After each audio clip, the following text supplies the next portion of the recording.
Good morning. Take a deep breath with me for a second. Have you ever woken up, looked at the ceiling, and felt like you just couldn't get out of bed? It's not that physical exhaustion from running a marathon. It's not because you stayed up too late watching movies. It's a different kind of heavy. It's a weight on your soul. It's the feeling that you don't see the point in doing the same thing all over again, day after day, like a loop that never ends. Most people look at this feeling and immediately say, I'm burnt out. They think they've worked too hard. But there's another condition, a silent shadow that creeps in when no one is looking. That's just as dangerous. Perhaps even more because we don't have a name for it in our daily conversations. It's called bore out. Burnout is the fire that consumes you because you're doing too much, too fast, for too long. But bore out? That's the fire that dies because there's no oxygen. It's the feeling of exhaustion, not from working too hard, but from being bored to death by the lack of meaning in what you do. Today, we're going to find out, is your fire dying because of the workload? Or because you haven't been challenged in years? Is it time to rest? Or is it time to change?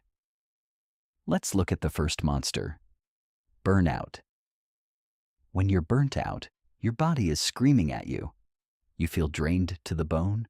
No amount of coffee, no amount of sleep, no weekend getaway seems enough to recharge your batteries. You start seeing the world through a dark, cynical lens. You become irritable, frustrated, and detached. You feel like a machine that's been pushed past its limit until the gears start to grind and smoke. The mistake most people make here is thinking they need to quit everything and run away. But sometimes the solution is much simpler, yet harder to practice. You need to set boundaries. You need to reclaim the power of the word no. You need to draw a thick, unbreakable line between who you are as a human being and what you do for a paycheck. You are not your job, and your worth is not measured by your productivity. But then, there's the second monster, bore out. This one is much trickier to spot. On the outside, your life might look perfectly fine. Your job isn't hard. You might even have a lot of free time at your desk to scroll through social media or watch videos. You aren't being yelled at. But inside, it's a vacuum. It's a void. It's meaningless. You feel like you're wasting your potential day by day, hour by hour. You start feeling worthless. You feel like a ghost haunting your own office. Because as humans, we aren't built just to survive and stay safe. We are built to grow, to learn, and to overcome. When growth stops, the soul starts to wither. The scary part of bore out is that it's a slow poison.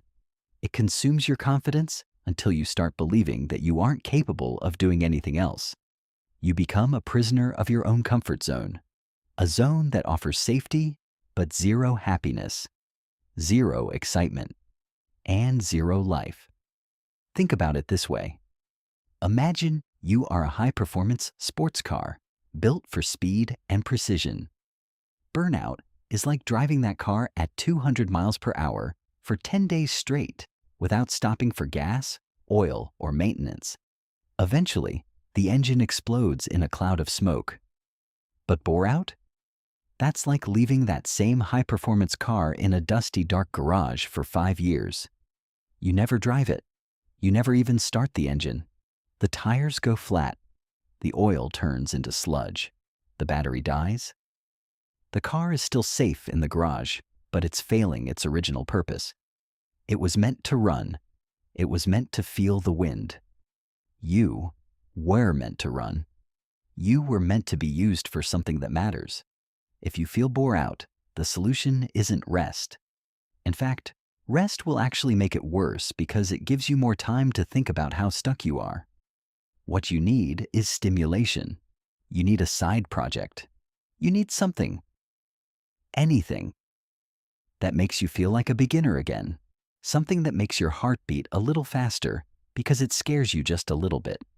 Whether it's learning a new language, starting a small business, writing a book, or even just mastering a new hobby that requires intense focus. You need to remind your brain that it is still alive, that it is still sharp, and that it still has power.